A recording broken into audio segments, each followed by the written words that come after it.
Welcome back to my channel. আশা করি সবাই খুব ভালো আছো আর সেফ আছো। আবার চলে এলাম একটা নিউ ব্লগ ভিডিও নিয়ে। তো আজকে থেকে আমি এই চ্যালেঞ্জটা অ্যাকসেপ্ট করলাম। জানি না কতটা করতে পারবো কি না, তাও নিজের মধ্যে শক্ত রেখে করার চেষ্টা করছি। 75 ডে চ্যালেঞ্জ আমি করব ভাবলাম। অনেকজন আছে যে করতে পারে না, তো আমি চেষ্টা করেছি যে এটা করার। তো দেখি কতটা কি করতে পারি না পারি। আমাকে সবাই, ঘরের সবাই বলছে, মা বাবা দাদা সবাই বলছে যে কর কর, তুই পারবি, ঠিক আছে। তো তাই জন্য আমি চেষ্টা, সবাই মিলে বলছে, তো তাই জন্য ভাবলাম যে করেই দেখি, যদি হয়তো খুবই ভালো। তো তোমাদেরকে আমি জানাচ্ছি যে আমি 75 ডে চ্যালেঞ্জটা চালু করলাম আজ থেকে। আজকে 1 আগস্ট। তো তোমরা আমার সাথে থেকো, পাশে থেকো, ঠিক আছে। আর ভালোবাসা দিও, লাইক কমেন্ট শেয়ার সাবস্ক্রাইব করো খুব, ঠিক আছে। তো চলো ভিডিওটা স্টার্ট করছি। তো সারাদিন যা করব, শরীর অসুস্থ থাকুক, ভালো থাকুক না থাকুক, যাই হোক না কেন, তোমাদেরকে আমি ডেলি একটা করে হলেও ভিডিও আমি দেবো। 75 ডে যখন চ্যালেঞ্জটা নিয়েছি, আমি চাইবো যে পুরোটা পূরণ করার। তোমরাও সাথে থেকো। তো চলো। তো এখানে চানবান করে আমি ফ্রেশ হয়ে গেছি, আর এখানে বসে মুখে একটু ক্রিম লাগিয়ে নিচ্ছি, কেননা আমার একটু ড্রাই স্কিন। তো গরমকালে জানি যে ড্রাই স্কিনের একটু হয় না, কিন্তু আমার একটু ক্রিম লাগিয়ে এমনি হ্যাবিট হয়ে গেছে যে রেগুলার আমাকে লাগাতেই হবে। তো যাই হোক, তো তারপরে আমি এখানে হিমালয় বেবি ক্রিমটা আমি ইউজ করেছি।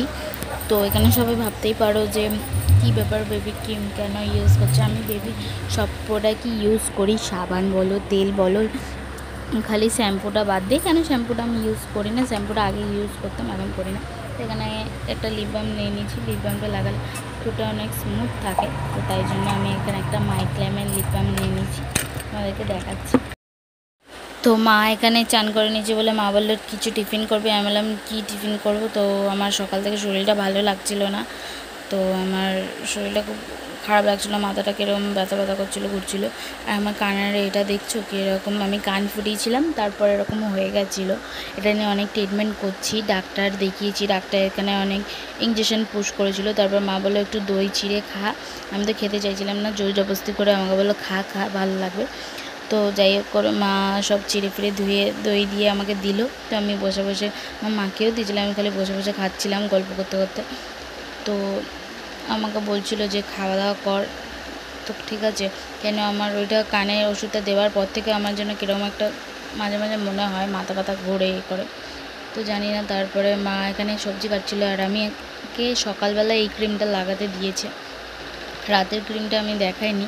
আমার কানের অবস্থাটা এতটাই হয়ে গেছে, ভেতরটা মিশমিশ করছে, আর এটা শক্ত পুরো ইটের মতন হয়ে গেছে। জানি না কার কার এরকম হয়েছে কান ফুটিয়ে। তো যাদের যাদের হয়েছে আমাকে প্লিজ কমেন্ট করে জানাবেন যে কি করে ঠিক হয়েছে না হয়েছে। কেননা আমি অনেক ডাক্তার দেখেছি, অনেক ওষুধ লাগাচ্ছি, কিছুতে কিছু ঠিক হচ্ছে না।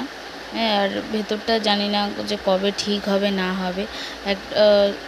ওষুধ দিয়েছিল আমার কানে পুশ করে, তো সেদিন ব্লাড বেরিয়েছিল, আমি ভেবেছিলাম হয়তো ফেটে বেরিয়ে যাবে, কিন্তু বেরায়নি। তো যাই হোক, আর কথা না বাড়িয়ে কানে ওষুধটা লাগিয়ে ঝটপট চলে গেলাম খাবার বানানোর জন্য। দুপুরে সবাই কি খাবে, তো এখানে ভাত বসিয়ে দিয়েছি। তো মায়ের হাত কেটে গেছে, তো তাই জন্য মা রান্না করতে পারছে না কয়েকদিন ধরে। তো তাও মা টুকি করে কাজ করে তো সারাক্ষণ, তো একভাবে বসে থাকতে ওনার ভাল লাগছে না, উনি বিরক্তি হয়ে যাচ্ছে। তো আমাকে বললো যে আমি আজকে, মায়ের 3 দিন হয়ে গেছে তো হাত কেটে গেছে, তো মাংস কাটতে গিয়ে মাংসর যে হাড্ডিটা বটিতে আটকে গিয়ে মায়ের হাতটা কেটে গিয়ে অনেকটা ফাঁক হয়ে গেছে। তো আমি বললাম ঠিক আছে, তোমার করতে হবে না, তাও জোর জবরদস্তি করে আলু ফালু কেটেছে, তো আমি আলুগুলো ভেজে নিচ্ছি, ঠিক আছে। তো মা বললো কিছু হবে না, আমাকে করতে দিয়ে দিচ্ছে, তাও ওই হাত নিয়ে কাজ করবে। মা না, ওরা কোনো সময় বুঝে থাকতে পারে না, ওরা কাজ করে করে এমনই ওনাদের হ্যাবিট হয়ে গেছে। তো আমি এখানে মশলাটা করে নিচ্ছি গল্প করতে করতে, আর এখানে লাউ কেটে রেখেছে মা। তো আমার পেঁয়াজটাও দেখছো ভাজা হয়েই এসেছে, প্রায় লাল লাল হয়েই গেছে। তো পেঁয়াজটা ভাজা হয়ে গেলে তো সবাই জানো যে কেরম করে কী করতে হয় না করতে হয়। তো আজকে আমি রান্না করব হচ্ছে ডানা। তো কে কে মুরগির ডানা খাও উইন্স, তো আমাকে অবভিয়াসলি কমেন্ট করে জানাবেন। আমি এখানে একটু নুন দিয়ে দিলাম, পেঁয়াজটা একটু মানে মরে যাবে, তাহলে নেতিয়ে যাবে। তো পেঁয়াজটা ভাজা হয়ে গেছে, আমি এখানে মশলাটা দিয়ে কষিয়ে নিচ্ছি। তো তারপরে এই দেখো ডানাগুলো মা ধুয়ে রেখে দিয়েছে, তো এই ডানাগুলো এখন কড়ার মধ্যে চলে যাবে, কেননা মশলাটা কষা হয়ে গেছে। তো আমি মাংস কষিয়ে রেখে দিয়েছি। তো এখানে আমি দাঁড়িয়ে আছি, আমার খুব গরম লাগছে, আমি বেহাল হয়ে গেলাম। মা বলছে যে যা যা নিচে গিয়ে বসে একটু পাকা হাওয়া খা। হ্যাঁ, আর মা আমাকে একটা পেয়ারা কেটে দিয়েছে ওই হাত কাটার মধ্যে উনি আবার। তো এইদিকে পেয়ারাটা খেয়ে এখানে মাংসটা কষাচ্ছি। মাংসটা দেখছো প্রায় কষা হয়েই গেছে। তো এখানে আর কি লাগবে মা বললো দেখ সব দেখে দুখে আবার ঢাকা দিয়ে রাখ যাতে সিদ্ধটা হয়। তো ঠিক আছে, সব করতে করতে হঠাৎ ওনার কী হয়েছে, উনি সেই কাটা জায়গাটা খুলে দিয়েছে আর কি দিয়ে একটা ঘা খেয়েছে, ওখান থেকে আবার ব্লাড বেরাচ্ছিল। ঠিক আছে, মুখটা দেখেছো এখনও কতটা হা হয়ে রয়েছে, অনেকটা জুড়েছে মায়ের মুখটা, এতটা মানে এর থেকেও বেশি হা হয়েছিল। মা তো অনেক কষ্ট পাচ্ছে, কাঁদছে।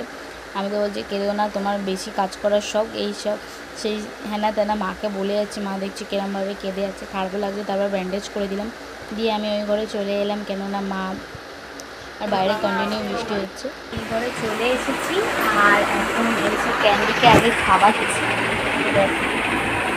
খাচ্ছে।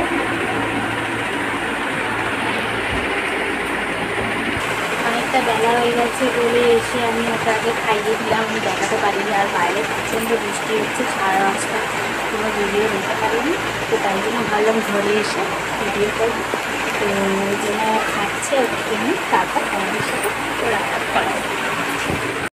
রান্নাবান্না সব কমপ্লিট করে বাসন কুসন মেজে, কেন তো মা করতে পারবে না, মায়ের হাত কেটে গেছে। তো তাই জন্য আমি সব করে দিয়ে এলাম। তারপরে এই ঘরে মা চর্চায় যাবে, শিবচর্চা। তো ওইটাও একদিন তোমাদের সাথে ভিডিওটা শেয়ার করবো, শিবচর্চা। তো তাই জন্য আমি চলে এলাম, রাহুল আসবে খেতে এবারে। তারপরে ক্যান্ডি আছে, ক্যান্ডি হাই করো সবাইকে, হাই করো, করো হাই করো, হাই শুনো, না বদমাস বাচ্চা। তুই খাবি খাবি খাবি? সিট সিট ক্যান্ডি, সিট আগে সিট, বসো বসো তাড়াতাড়ি, সিট, গুড গার্ল। আরে এবার খাবে তো,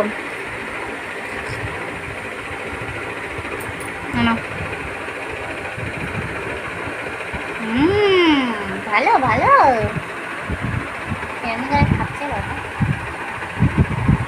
আর খাবে আর খাবে আর খাবে?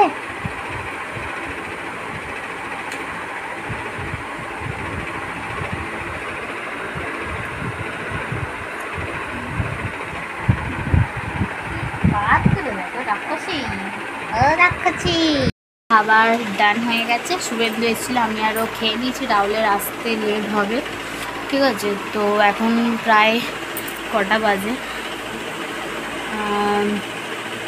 3টে, দাঁড়াও এখন 3:16 হয়ে গেছে। তো মা আমাকে ওই ঘরেই বলছিলো খেয়ে নেবার জন্য, তো আমি খেয়ে আসিনি, তখন খেতে পাচ্ছিলো না। তখন দই চিড়েটা খেয়েছি না, পেটটা জাম ছিল, তো তাই জন্য এখানে এসে খেয়ে নিলাম। সেই বিকালে আবার জল ফল ভরতে হবে না। তো ক্যান্ডি এখন খাটে চুপ করে বসে আছে, দেখো কী করছে। কী করছো, কী করছো তুমি? বদমাশি করছো, করছো বদমাশি? ক্যান্ডি তোমার খেলনা কই, কই খেলনা কই? দাঁড়া, ক্যান্ডির একটা খেলনা, এই খেলনাটা ক্যান্ডির খুব ফেভারিট। ক্যান্ডি এটা নিয়ে খেলতে খুব ভালোবাসে। এনে দাও দাও আমায়, দাও দাও দাও, দেবে না দেবে না দেবে না, দাও, খেলবে মামা, খেলবে তো, দাও। হ্যান্ডশেক ক্যান্ডি, হ্যান্ডশেক, হ্যান্ডশেক করো, হ্যান্ডশেক। আগে হ্যান্ডশেক কেমনি করে আগে দেখাও, হ্যান্ডশেক, হ্যান্ডশেক ক্যান্ডি, হ্যান্ডশেক তাড়াতাড়ি, সবাই কিন্তু দেখছি তোমায়, ব্যাড গার্ল বলবে, তাড়াতাড়ি হ্যান্ডশেক করো, হ্যান্ডশেক। আমি কিন্তু চলে যাবো। হ্যান্ডশেক করো তাড়াতাড়ি তাড়াতাড়ি। কেমনি করে হ্যান্ডশেক করে তুমি ভুলে গেছো? হ্যাঁ ভুলে গেছো তুমি কেমনি করে হ্যান্ডশেক করো তাড়াতাড়ি। হ্যান্ডশেক। ক্যান্ডি আন্টির এখন একটু রাগ হয়েছে, কেননা আমাদের ঘরে একটা ছোটো পাখি এনেছে শুভেন্দু, ঠিক আছে, খেলতে গেছিলো, পার্ক থেকে পেয়েছে তো নিয়ে এসছে, তো ওইটাকে দেখে ওর রাগ, ওকে আমরা আদর করছি করছি, ওটা ওর বিরক্তি লাগছে, তো তাই জন্য ও মানে কিছু করতে চাইছে না, রেগে রয়েছে আমাদের ওপর, খেতে চাইছে না, ওই জন্য চুপ করে নিজে নিজেই খেলছে। ক্যান্ডি মুনিয়া কই? মুনিয়া দেখছি মুনিয়া। ক্যান্ডি খেলতে খেলতে ক্যান্ডি শুয়ে পড়বে, তো আমি নিজে চলে গেছি জল ফল ভরে, তারপর মা এসে গেছে চর্চা ফর্চা থেকে, তো রাহুলও কাছ থেকে এসে গেছে, তো আমি আবার এই ঘরে চলে এসেছি, কেননা মা বলেছিল যে রুটি করবে, তো তাই জন্য আমি চলে এসেছিলাম। তো এখানে একটা দাদা এসেছিলো, আমার সাথে কথা বলছিল যে কি করছিস না করছিস, তো আমি ওকে বললাম যে ব্লগ করছি, তো তুমি ক্যামেরা আসবে, তো ও বলছে যে না, তো তাই জন্য ওকে নিই নি। তো তারপর আমি আমার মতন টিভি দেখছিলাম, তো এসেছিলাম কেন, মা এখানে সিরিয়াল দেখছে, আর মা রুটি করবে বলে আমাকে ডেকেছিল, আটা মাখতে পারবে না, তো এখানে আবার এসে আমাকে বলছে তুই কি করছিস? আমি বলছি তোরা কি পাগল হয়ে গেছিস, তোরা খালি একে এসে, তারপর বলছে ব্লগ করছিস? আমি বলছি হ্যাঁ, তো হাই কর, তো হাই করছে। তারপর দাদা কাজে গেছিলো, দাদার ব্যাপারে মাকে বলছিল যে কখন আসবে কি না, তো মা শুয়ে শুয়ে ওর কথা শুনছে, তো তারপর আমি বললাম যে তাহলে আমাকে আটাটা দাও মেখে নিই, তো আটাটা আমি এখানে মাখছি, ঠিক আছে।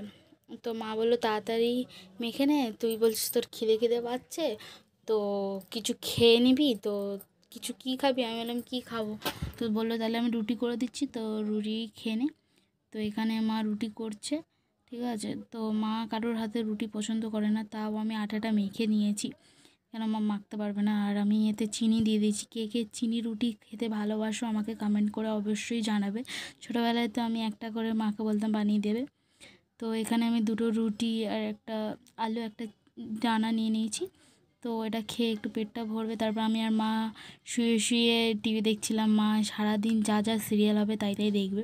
কে কী সব সিরিয়াল দেখো, রোশনাই না কি, আমাকে জানাবে। তো এখানে আমি মাকে একটু ক্যামেরা দেখাচ্ছি, মা হাসছে, মা ক্যামেরা সামনে আসলে হাসে এই করে, তো আমাকে আদর করছিল, একটু চুমু খাচ্ছিলো, আমিও মায়ের সাথে একটু আর কি মারছিলাম, মা ওই জন্য হাসছিল। তো বাইরে এত বৃষ্টি হচ্ছে যে বাইরেও গিয়ে আমরা বুঝতে পারবো না, সারাদিন বৃষ্টি হতেই রয়েছে। তো এখানে আমি ভিডিওটা এন্ড করছি, দেখা হচ্ছে কালকে নেক্সট ব্লগে, কেননা অনেকটা রাত্রি হয়ে গেছে, আর রাহুল কখন আসবে না আসবে, আমি তারপর ওই বাড়ি যাব, তারপর ভিডিও এডিটিংয়েরও ব্যাপার থাকে, তো তাই আমি তোমাদেরকে বলছি যে আমি 75 ডেজ যেই চ্যালেঞ্জটা নিয়েছি, তার মধ্যে যদি তোমরা কেউ কোনো কন্টেন্ট দিতে চাও তো দিতে পারো, আমি অবভিয়াসলি করব। আর সবাই খুব খুব সাপোর্ট করো আমাকে, আর আমার পাশে থাকো, সবাইকে শেয়ার করে দাও, লাইক কমেন্ট শেয়ার সাবস্ক্রাইব করে দিও। তো সবাই খুব ভালো থেকো, আর আমাকেও ভালোবাসা দিও। তো লাভ ইউ অল, দেখা হচ্ছে কালকে, তো টাটা।